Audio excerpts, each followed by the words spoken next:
Setelah sukses meraih tingkat partisipasi pemilih tinggi di pemilu 2019, Komisi Pemilihan Umum (KPU) kembali dihadapkan pada tantangan selanjutnya mempertahankan bahkan meningkatkan partisipasi pemilih di pemilu 2024.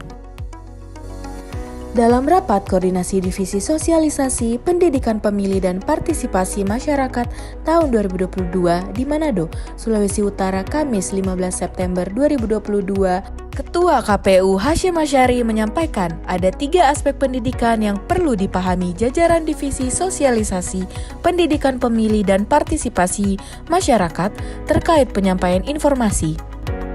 Pertama, aspek kognitif membuat tahu, membuat paham.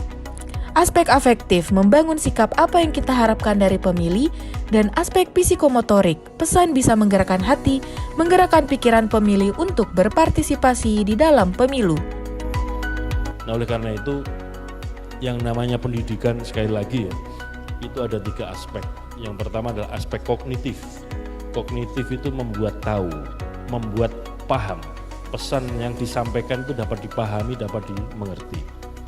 Yang kedua adalah ada aspek afektif. Afektif itu membangun sikap dari tahu, paham, lalu sikap apa yang kita harapkan dari pemilih. Kemudian yang ketiga adalah psikomotorik. Ini kemudian pesan bisa menggerakkan hati, menggerakkan pikiran pemilih untuk berpartisipasi di dalam pemilu. Sementara itu, pada sesi pengarahan, Agus Melas menyampaikan KPU tengah membuat cetak biru blueprint terkait strategi sosialisasi pendidikan pemilih dan partisipasi masyarakat.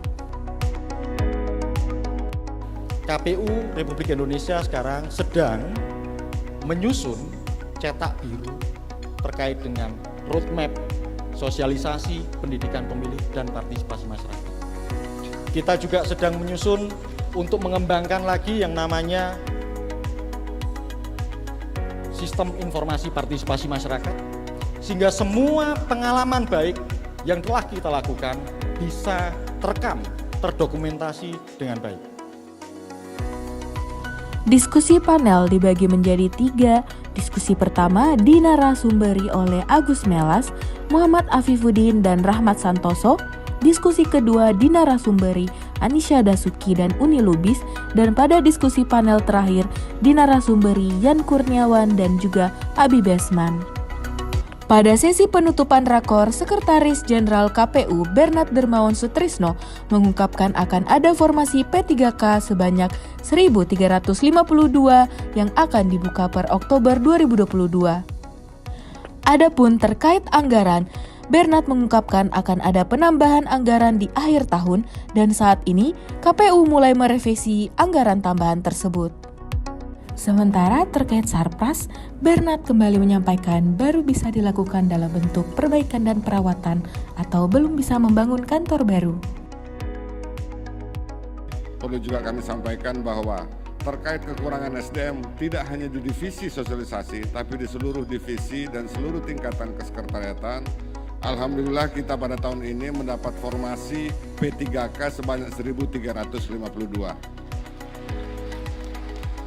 Kemudian terkait dengan Sarpras, untuk tahun ini sebagaimana saya sudah sampaikan di beberapa forum dan juga berdasarkan arahan pleno Ketua dan anggota KPU RI, bahwa untuk tahun ini untuk perbaikan baik Sarpras untuk nanti Sosdikli maupun Sarpras IT maupun Sarpras untuk semuanya, itu kita baru bisa menambahkan untuk perbaikan yang kecil.